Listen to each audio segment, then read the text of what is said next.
Hello everyone, this is Ashley Tucker. Thank you for joining me today. Today I created a rainbow shaker card using the Bright Side die set and stamp set from Pink and Maine. First I took out the half rainbow stamp from the stamp set and I put it in my Misti Tool, and I stamped that using Gina K Designs Jet Black Amalgam ink onto some Neenah Classic Crest Solar White cardstock. I'm going to be coloring in this rainbow using my Copic markers, and I do have the marker caps off to the side so that you can see the colors that I'm using. I didn't go completely traditional with the colors on this rainbow. I instead decided to change it up a little bit. So for the first stripe, I'm using this really dark pink color, and then I went with a lighter pink color, and then after that I'm going to do orange and yellow and green. For most of the sections, I only used 2 markers, but I ended up bringing in a third marker for the orange and the green sections, and that's because once I had finished them, I realized I wanted them to be a little bit darker, so I had to bring in a darker marker. The way that I decided to color in these stripes is by having the darker color on the ends of the stripe, and then coloring in the middle with my lighter color so that I have that highlight in the middle. Normally when I do my Copic coloring, I like to start with my lightest color and then move to my darkest color, and then I move back to my lightest color to do the blending. But for this particular image, I decided to start with my darkest color and then add in my lighter color. Either way can work for you. Normally I prefer to start with the lightest color, but for this particular image, this way worked best for me.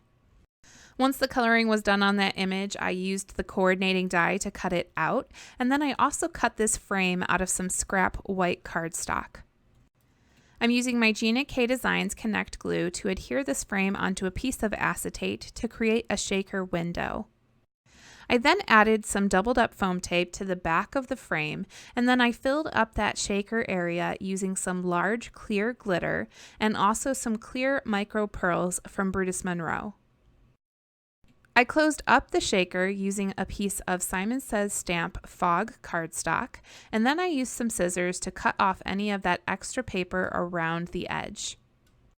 I created an A2 size card base out of some Neenah cardstock, and then I took my shaker and I adhered it to the center of that card using my ATG gun. Using the Bright Side die set, I cut some clouds out of some white glitter cardstock, and I just placed those on top of my shaker so that I have a better idea of where I want to place this rainbow. And then I glued the rainbow down on top of my shaker using Gina K Designs Connect glue. I then adhered 2 of the clouds using that liquid adhesive, and for the third cloud I decided to give it a little bit of dimension, so I popped it up with some foam tape right on top of one of the other clouds. I stamped my sentiment onto some white cardstock using VersaFine ONYX black ink, and then I cut that sentiment down into a strip. I popped that sentiment up onto the card with some foam tape, and I added a little bit of extra foam tape behind the right side that's hanging off the edge. For the finishing touches on the card, I first went over that sentiment with my Wink of Stella glitter brush. I then added a few VELLUM sequins from Lucy's cards. And with that, this card is all done, and here's a closer look at the finished card. Thank you so much for joining me today. I hope you really enjoyed this card design featuring that Bright Side stamp set from Pink and Maine. All of the supplies that I used for today's card can be found in the description down below. If this is your first time on my channel and you enjoyed watching today, don't forget to hit that subscribe button and check out some of my other videos. I do new card videos every single week, and I'll be back with another one really soon. Again, thank you for watching. I appreciate all of you, and I hope you have a good day today.